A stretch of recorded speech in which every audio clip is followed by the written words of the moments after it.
inspiré par un conte d'Afrique de l'Ouest. Anansi et le melon parlant. Il était une fois dans un petit village africain Anansi, l'araignée, le farceur et le menteur.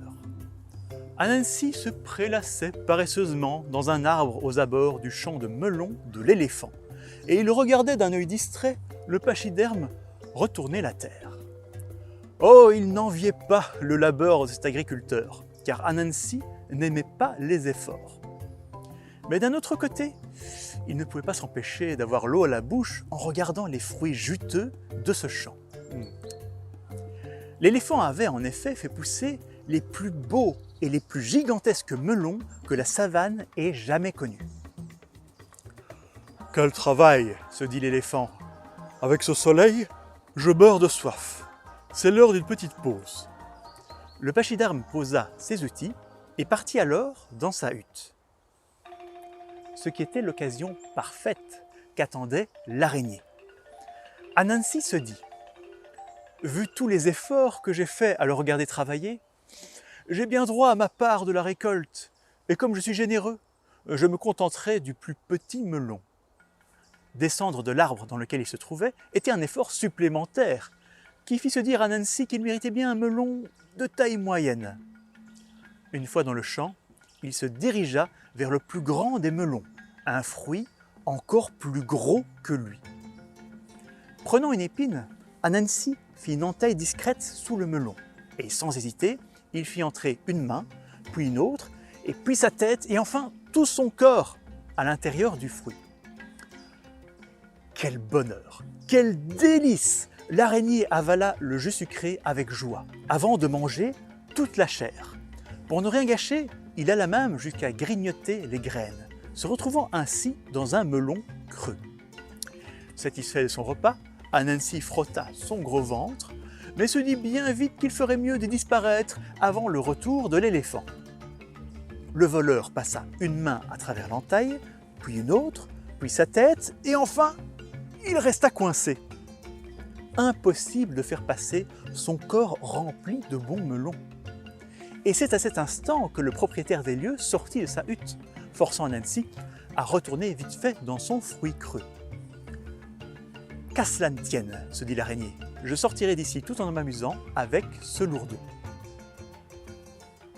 Alors que l'éléphant reprenait ses outils, il entendit une voix crier « Fais attention où tu mets tes grosses pattes, tu étais à 2 doigts de m'écraser. » « Qui a dit ça ?» demanda l'éléphant en regardant autour de lui. « Moi ici à tes pieds. »« Tu es sous le melon ?» s'enquit l'éléphant en regardant par terre. « Non, je suis le melon !» répondit le fruit. Bouche bée, l'agriculteur ramassa son étrange interlocuteur et lui dit « C'est impossible, je n'ai jamais entendu un melon parler. » « Et moi, je n'ai jamais entendu un éléphant parler. Donc notre surprise est identique, » rétorqua le fruit. Face à cette logique, le pachyderme resta quelques secondes sans voix. Une idée lui vint alors. « Je dois montrer ce melon merveilleux au chef. Voilà qui va bien l'étonner. Peut-être même m'attirer ses faveurs. » Emportant le fruit et l'araignée cachée qu'il contenait, l'éléphant marcha d'un bon pas en direction de la hutte du chef. C'est ainsi qu'en chemin, il croisa le rhinocéros. « Quel beau melon! Veux-tu partager un morceau avec moi ?» demanda ce dernier. « Impossible!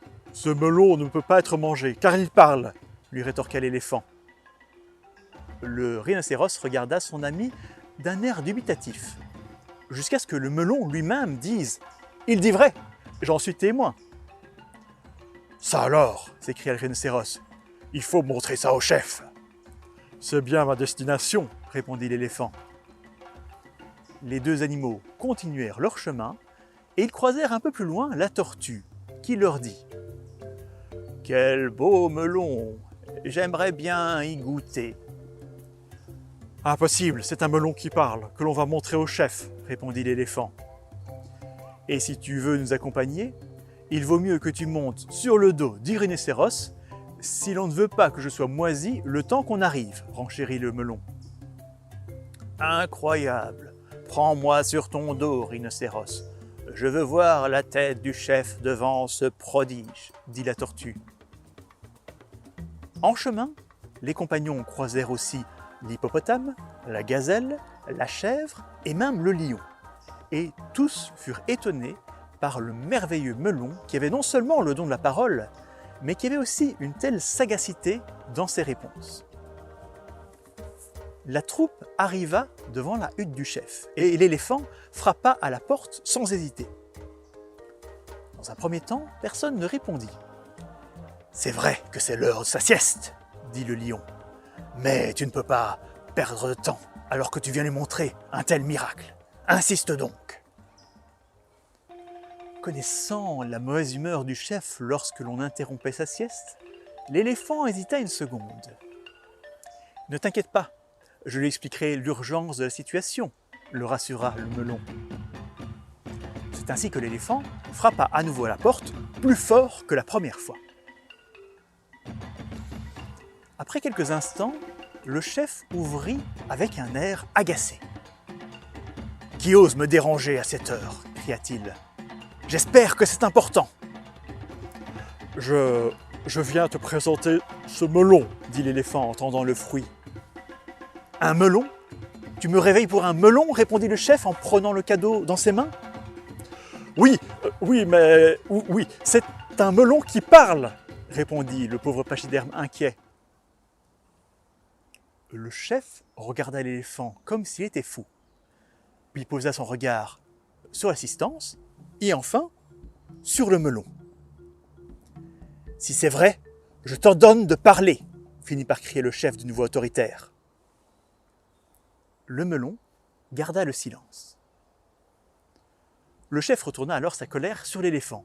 « Est-ce que tu viens m'humilier devant tous ces témoins ? Si c'est une blague, je te préviens, non, je vous assure qu'il parle. Dis-lui, melon !» Le melon garda à nouveau le silence. Face à la colère du chef, aucun animal n'osa prendre la défense de l'éléphant. Le chef donna une dernière chance à son meilleur agriculteur, finissant par secouer violemment le melon en criant « Parle ! Si tu parles, dis-moi quelque chose, maintenant !» N'obtenant toujours aucune réponse, il reporta sa mauvaise humeur sur l'éléphant, qui était maintenant paralysé de peur. « Vous savez tous que je déteste ce genre de plaisanterie. Et je ne m'attendais pas à ça de ta part, éléphant. Nous reparlerons de ça après ma sieste. Je trouverai alors la punition qui convient le mieux à cette situation. » Le chef lança alors le melon loin devant lui avant de claquer la porte à la trompe du malheureux animal. Plus loin, le melon percuta le tronc d'un bananier et explosa, projetant des morceaux partout et projetant surtout une araignée toute poisseuse.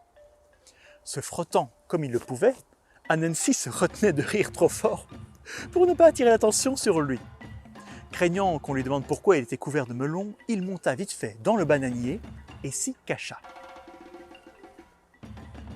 Alors que les autres animaux retournaient à leurs occupations en lançant des regards embarrassés à l'éléphant, ce dernier alla voir de plus près les restes de son melon.